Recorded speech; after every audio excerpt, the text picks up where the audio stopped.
Sangat berterima kasih kerana dapat berhimpun di Zoom sini. Kami berdoa semoga Tuhan Yehova memberkati kami supaya itu line kita baik, dan juga berdoa semoga kuasa suci Tuhan Yehova menolong kami supaya menerapkan apa yang akan diceramakan oleh saudara Greg, dan berdoa menolong dia memberi kita penjelasan dari ceramah dia, dan juga saudara Yu dalam Menara Pengawal. Kami berdoa semoga Tuhan Yehova juga menolong kami supaya memberi komen yang menggalakkan satu sama lain, dan sangat berterima kasih kerana dapat berhimpun, dan berdoa semoga selalu bersukacita dan mengikut teladan Yesus, dan juga selalu mendekat kepada Tuhan Yehova. Kami panjatkan doa ini melalui Yesus Kristus. Amin. Selamat datang saudara-saudari. Hari ini kita ada ceramah dari saudara Gregory Ong. Tajuknya, Pilihlah Sahabat Anda dengan Bijak. Sekali lagi, itu tajuk, Pilihlah Sahabat Anda dengan Bijak. Silakan saudara Greg.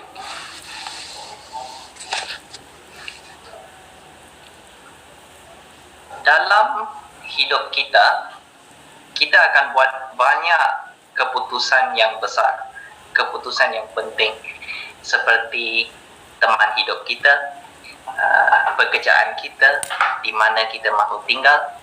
Keputusan-keputusan begini dipanggil sebagai keputusan penting sebab boleh mempengaruhi hidup kita. Antara keputusan yang kita perlu buat, salah satu daripadanya ialah memilih sahabat. Memilih sahabat juga merupakan keputusan yang besar. Mengapa?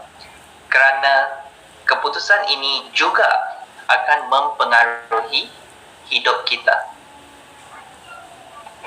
Sahabat kita yang kita pilih boleh mempengaruhi kita sama ada secara baik ataupun buruk. Kita lihat tentang hal ini tercatat untuk kita di buku Amsal. Saya jemput semua untuk lihat ayat ini bersama. Amsal 13, bab 13 ayat 20. Amsal 13 ayat 20. Orang yang bergaul dengan orang bijak akan menjadi bijak, tetapi orang yang bersahabat dengan orang bodoh akan celaka. Dalam ayat ini, penggunaan perkataan bijak dan bodoh tidak bermaksud secara harfiah, bermaksud seseorang itu banyak pengetahuan atau tidak ada pengetahuan. Perkataan Ibrani, orang bodoh, di dalam ayat ini bererti mereka yang tidak peduli akan piawaian moral Tuhan. Manakala orang yang bijak ialah orang yang dengar piawaian moral Tuhan, bertindak dengan praktikal, menggunakan budi bicara dan daya penilaian, lalu menghindari bahaya. Ini ialah maksud dalam ayat ini. Jadi, bagaimana kita memilih sahabat kita dan siapa kita pilih sebagai sahabat boleh mempengaruhi kita. Raja Daud sendiri menghargai betapa bernilainya untuk ada sahabat baik. Di Mazmur 142 ayat 7, Daud berkata di sini, "Semoga orang yang baik berkumpul di sekelilingku." Jadi, Raja Daud juga mahu sahabat yang baik berada di sekelilingnya. Kita pun rasa begitu. Dia mahu menjadi sahabat Yehova.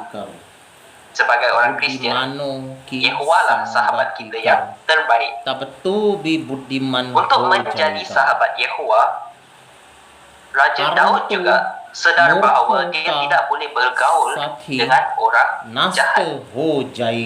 Kita tahu tentang hal ini semasa dia menulis Mazmur bab 26.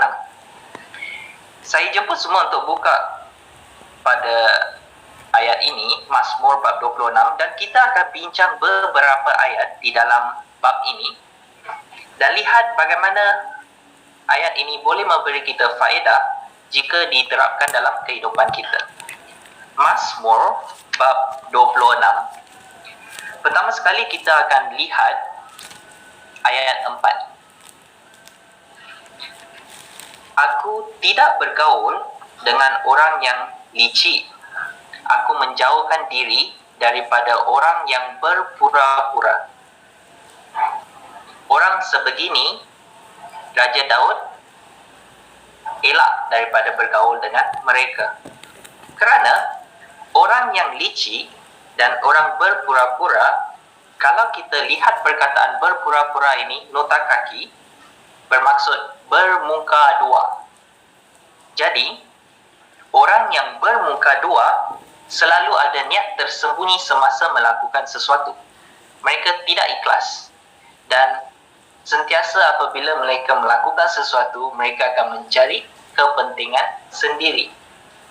Jadi kalau kita berkawan dengan orang sebegini, sudah pasti kalau mereka boleh bermuka dua dengan orang lain, mereka pasti boleh bermuka dua dengan kamu, dengan saya.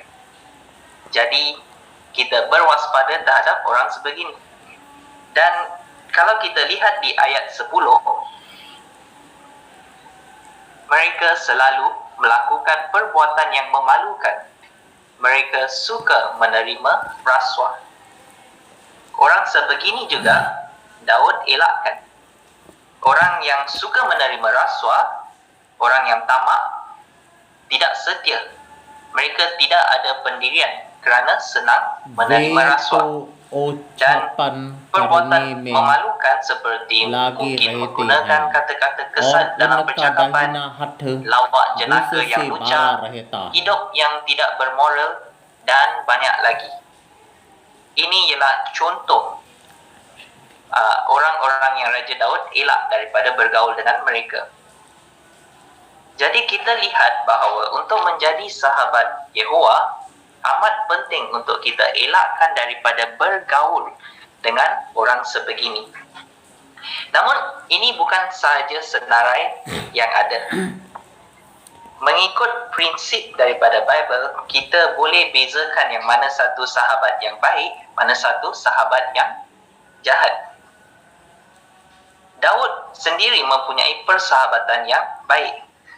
Salah satu persahabatan yang dia ada ialah dengan Jonathan. Jonathan ialah anak kepada Raja Saul. Kalau kita lihat perbezaan umur Raja Daud dengan Jonathan ialah jaraknya lebih kurang 30 tahun. Jonathan 30 tahun lebih tua daripada Daud. Namun, catatan dari 1 Samuel menunjukkan bahawa Daud dan Jonathan mempunyai hubungan yang sangat erat. 1 Samuel ayat 18 ayat 3 menunjukkan bahawa Jonathan mengasihi Daud seperti mengasihi dirinya sendiri. Dan juga kita lihat walaupun Jonathan hilang hak sebagai waris kepada takhta kerana ketidakpatuhan Raja Saul, dia tidak pernah iri hati kepada Daud. Bahkan di 1 Samuel 23 kita lihat bahawa dia melindungi Daud apabila mengetahui bahawa bapaknya Raja Saul membuat rancangan untuk membunuhnya. Jadi, orang yang mendengar atau mendapat perkenan daripada Yehova, orang-orang sebegini memang sahabat yang baik. Dan Raja Daud memang mengakui tentang hal ini. Malangnya, persahabatan dengan orang jahat telah menyebabkan sesetengah orang kehilangan perkenan Tuhan. Di 1 Korintus 15 ayat 33, kita lihat bahawa pergaulan buruk merosakkan tabiat yang baik. Banyak orang telah melakukan perbuatan tidak bermoral, ketagihan alkohol, dada, dan banyak gejala-gejala sosial yang lain. Semuanya disebabkan oleh tekanan daripada rakan sebaya, dan juga pergaulan yang tidak baik. Jadi kita tidak akan disesatkan jika kita mengikut nasihat Bible tentang pergaulan dan prinsip-prinsip ada di dalam Bible. Jadi sekarang kita sudah tahu bahawa amat penting untuk kita pilih rakan-rakan yang diperkenankan Tuhan. Persoalannya, di mana kita mahu cari sahabat-sahabat sebegini? Rasul Paulus memberi kita jawapannya. Cuba lihat, cari jawapannya bersama di buku Ibrani bab 10 ayat 24 dan 25.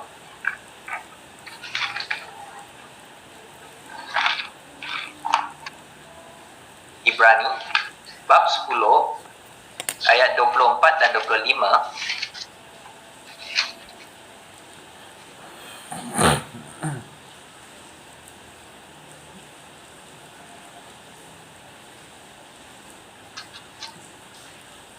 Marilah kita memperhatikan satu sama lain supaya kita dapat saling memberikan dorongan untuk memperlihatkan kasih dan melakukan perbuatan yang baik.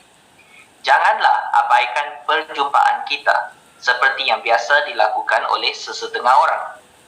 Sebaliknya, hendaklah kita menggalakkan satu sama lain, lebih-lebih lagi seraya kamu nampak hari itu semakin mendekat. Ya. Boleh tak saudara-saudari lihat jawapannya? Dia kata, jangan abaikan perjumpaan kita. Di situlah kita boleh berjumpa dengan orang-orang yang boleh menjadi sahabat yang baik. Kerana perjumpaan kita ialah tempat di mana orang yang mahu mendapat perkenan Tuhan berkumpul. Pergaulan dengan orang yang benar-benar mengasihi Yehova membawa banyak manfaat. Kalau kita teliti ayat yang kita telah baca tadi, memperhatikan satu sama lain, saling memberikan dorongan, memperlihatkan kasih dan melakukan perbuatan yang baik, saling menggalakkan. Semua yang saya katakan tadi dalam ayat ini, tidakkah ini semua memberi kamu satu perasaan yang positif? Bukan sesuatu yang perasaan negatif. Jadi pergaulan dengan orang yang benar-benar mengasihi Yehova melindungi kita daripada kemurungan, keraguan atau menjadi mangsa syaitan. Syaitan memang tidak suka kalau kamu menyembah Yehova. Itulah musuh kita yang utama. Kalau kamu mengasihi Tuhan, syaitan akan cuba sedaya upaya untuk membuat kamu asingkan diri daripada sidang. Dan dia akan cuba sedaya upaya untuk mengasingkan kamu daripada sidang dan libatkan diri dalam hal duniawi. Jadi bagaimana dia lakukannya? Dengan mewujudkan pergaulan-pergaulan yang tidak sihat atau pergaulan bodoh. Dalam dunia ini, hakikatnya cuma ada dua jenis pergaulan. Pergaulan yang diasaskan oleh Yehova dan pergaulan duniawi. Kita tidak boleh berada di tengah-tengah, sama ada dengan Yehova ataupun dengan dunia. Jadi fikirkan kita di mana? Pergaulan kita di bahagian mana? Jadi apabila seseorang mengasingkan diri daripada sidang Yehova, ini boleh mengakibatkan seseorang menjadi murtad, sakit dan mati secara rohani. Maka janganlah kita abaikan perjumpaan. Kerana di sinilah di mana kita boleh berjumpa dengan sahabat-sahabat yang baik. Kita boleh saling menggalakkan. Pilih sahabat yang baik dalam kalangan umat Tuhan. Fikirkan sejenak. Sahabat yang baik pasti mahukan yang terbaik untuk kamu. Kita sebagai orang Kristian menganggap Yehova sebagai sahabat baik kita. Dan kita tahu daripada Bible, segala janji-janji Yehova adalah baik untuk kita. Prinsip-prinsip di dalam Bible adalah baik untuk kita. Jadi sememangnya Yehova ialah sahabat yang baik. Sama juga dengan orang yang kita pilih sebagai sahabat kita, seharusnya mahukan yang terbaik untuk kita. Kita tahu rahsia kebahagiaan dan hidup kekal ada di dalam Bible dan hanya wujud kepada orang yang menyembah dan ikut ikut dengan prinsip Yahweh. Jadi kalau seseorang itu cuba untuk mengasingkan kamu daripada ikut prinsip Bible, adakah dia mahukan yang terbaik untuk kamu? Kalau dia memberi tekanan kepada kamu atau mempengaruhi kamu untuk melakukan sesuatu yang melanggar prinsip Bible, adakah dia mahukan yang terbaik untuk kamu? Kalau dia mengasingkan kamu daripada ibadat sejati atau aktiviti-aktiviti yang dapat meningkatkan kerohanian kamu, adakah dia dianggap sebagai sahabat baik kamu? Fikirkan tentang hal ini apabila kita memilih siapa yang kita bergaul. Jadi, apabila kita pilih dengan orang yang menyembah Yehova, dapat mempengaruhi kita secara positif, membina dan membantu kita untuk membuat keputusan yang baik. Kerana mereka sama-sama faham tentang prinsip Yehova dan mereka pasti tidak akan mempengaruhi kamu untuk melakukan sesuatu yang melanggar prinsip Yehova.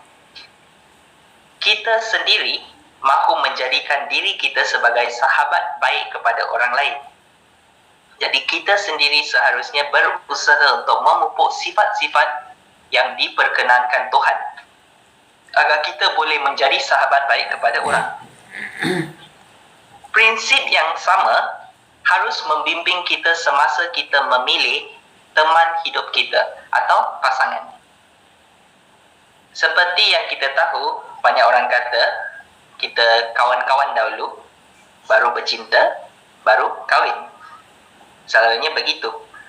Jadi semuanya mula dengan bersahabat dahulu. Jadi siapa yang kita pilih sebagai sahabat juga prinsipnya sama semasa kita memilih teman hidup. Jangan jatuh hati dengan orang yang tidak seiman. Mengapa? Seperti yang saya telah katakan tadi, orang yang tidak seiman akan membawa kamu jauh daripada prinsip atau rahsia yang membawa kebahagiaan. Jadi adakah teman sebegitu betul-betul mahukan yang terbaik untuk kamu? Itu yang kita harus fikirkan.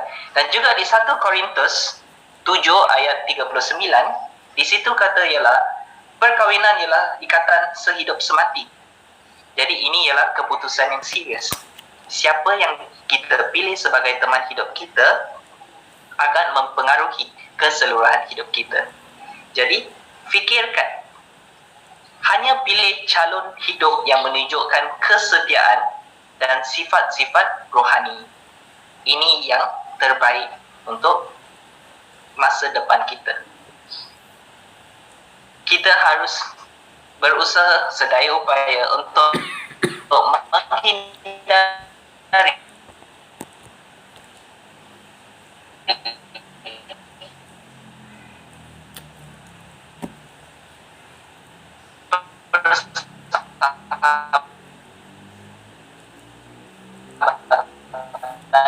dengan orang jahat. Bible seringkali memberi amat dewasa 5 ayat 9 hingga 11. Memang kita pergi sekolah, pergi kerja, dan dalam kegiatan seharian kita akan berjumpa dengan orang duniawi. Tetapi apakah maksud jangan bergaul dengan orang duniawi jika tidak perlu? Mereka mungkin dianggap baik, tetapi bukan orang bijak. Mungkin mereka tidak merokok, mungkin mereka tidak buat hal-hal yang tidak bermoral, dan mungkin mereka tidak buat hal-hal yang memalukan, tetapi masih bukan orang yang bijak. Fikirkan, prinsip Bible kata orang yang bijak ialah orang yang takut akan Yehova akan memikirkan prinsip-prinsip Yahua. Jadi walaupun kawan-kawan yang kita ada mungkin dianggap baik, tetapi masih bukan dalam kategori orang bijak, kerana mereka tidak takut akan Yahua dan mereka tidak menyembah Yahua. Satu-satunya asas kepada kebahagiaan ialah dengan menyembah Yahua. Daripada percakapan mereka dan daripada keutamaan hidup mereka, kamu boleh tahu sama ada mereka boleh mendorong kamu untuk menjalin hubungan erat dengan Yahua atau tidak. Kalau mereka sentiasa bercakap tentang mengejar kekayaan, itu bukan, bagi orang dunia, itu bukan sesuatu yang dianggap tidak baik. Sebab semua orang dunia fikir, lebih banyak duit, lebih bagus. Asalkan cara kamu membuat duit itu ialah cara halal, mereka kata. Tidak melanggar undang-undang. Mungkin dianggap baik. Tetapi kalau mereka mempengaruhi kamu untuk meletakkan banyak usaha untuk mengejar kekayaan, adakah itu selaras dengan Bible? Fikirkan tentang hal ini. Jadi kaum muda dapat menghindari pergaulan yang buruk dengan orang yang tidak seiman, seperti di jamuan sekolah, aktiviti co-curriculum dan pada masa-masa yang lain. Orang dewasa pula juga mengikut prinsip yang sama apabila diundang ke majlis pertemuan semula atau reunion, jamuan bersama rakan sekerja, atau jamuan dan aktiviti sosial dan sukan yang lain-lain. Bila kita menghabiskan masa dengan orang duniawi di luar waktu persekolahan kita dan di luar waktu bekerja kita, kita sedang terjebak dalam pergaulan yang tidak sihat. Banyak orang mungkin fikir, tidak apa, saya tahu saya kuat, saya tahu batas saya tahu mana saya mahu, saya takkan terpengaruh dengan apa yang mereka buat. Mereka cuma kawan biasa. Banyak orang mempunyai tanggapan begini, namun banyak pengalaman menunjukkan hal itu tidak benar. Lama-lama, kamu akan terikut dengan cara mereka berpakaian, terikut dengan cara mereka bercakap, terikut dengan cara mereka berfikir. Mungkin kita tidak lihat, tapi benda ini berlaku secara beransur-ansur. Kita juga harus berhati-hati semasa memilih hiburan, kerana hiburan juga merupakan salah satu jenis pergaulan. Bahan bacaan, filem dan rancangan televisyen boleh mempengaruhi pemikiran kita, sama seperti pergaulan kita. Jadi, apa yang kita masukkan di dalam pemikiran kita boleh mempengaruhi kita. Terutama sekali, kita harus elakkan daripada pergaulan dengan orang murtad. Kita menghindari bahan bacaan dengan mereka. Kerana di dalam Bible, orang-orang murtad, mereka bertujuan untuk merosakkan fikiran kita. Jadi tidak bijak untuk kita mendedarkan diri kepada orang murtad menerusi bahan bacaan mereka. Kita harus sentiasa berwaspada. Sebaliknya, kita mahu izinkan Yehova untuk mempengaruhi pemikiran kita. Bagaimana? Melalui pembelajaran pribadi kita, serta melalui pembacaan Bible kita dan bahan-bahan daripada organisasi kita. Dengan demikian, kita dapat mengelak daripada hal-hal yang merosakkan pemikiran kita. Jadi, pergaulan yang baik memang wujud dalam organisasi Yehova. Dalam organisasi Yehova, kita boleh jumpa banyak orang yang mengabdikan diri kepada Tuhan dan memperlihatkan buah kuasa suci. Persoalannya, adakah kita menghadiri semua perjumpaan, perhimpunan dan konvensyen secara tetap bersama umat Tuhan yang setia? Adakah kita mengambil masa untuk bergaul dengan orang dari semua latar sebelum dan selepas perjumpaan? Di 2 Korintus ayat 13, Rasul Paulus suruh kita untuk buka hati kita lebar-lebar. Adakah kita membenarkan diri kita untuk meluaskan pergaulan kita dengan semua orang dari semua latar di dalam sidang kita? Saudari-saudari kita yang setia juga memerlukan galakan. Kita boleh bantu mereka untuk terus bergiat dalam perjumpaan dan kerja penyebaran. Bila kita saling menggalakkan, kita dapat saling menguatkan satu sama lain seraya kita sampai di penghujung sistem ini. Seperti Daud dan Jonathan, kita juga boleh ada hubungan persahabatan yang erat di dalam sidang. Ini tidak mustahil. Sahabat yang setia akan membantu kita untuk mengasihi satu sama lain dan untuk melakukan hal yang baik. Ingat, sahabat yang baik mahukan yang terbaik untuk kamu. Sahabat yang buruk tidak mahu yang terbaik untuk kamu. Jadi pilihlah sahabat anda dengan bijak agar anda mempunyai harapan kehidupan kekal.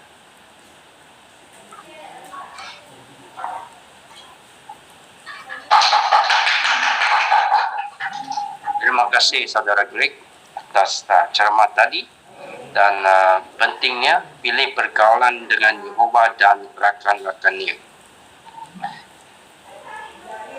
Dan rencana pembelajaran 43 dari majalah pembelajaran, iaitu Yehova sedang membimbing organisasi NIA. Saya jemput Saudara Yu untuk memimpin ini rencana pembelajaran. Saudara Yu, silakan. Ya. Untuk pembelajaran majalah, mari kita nyanyi lagu nombor 40. Ya, kita milik siapa? Itu memutikan daripada Roma 14 ayat 8 ya. Nomor 14. 40.